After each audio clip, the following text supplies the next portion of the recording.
Service in Denver, Colorado has issued a severe thunderstorm warning for west central Denver County in northeastern Colorado, northeastern Jefferson County, southwestern Adams County in northeastern Colorado until 6:45 p.m. At 6:18 p.m. Mountain Daylight Time, a severe thunderstorm was located over Wheat Ridge, or 8 miles northwest of Denver, moving northeast at 30 miles an hour. Hazard, quarter-size hail. Source, radar indicated. Impact, damage to vehicles is expected.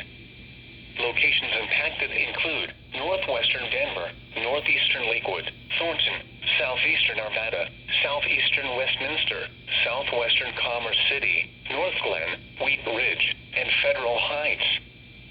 For your protection, move to an interior room on the lowest floor of a building.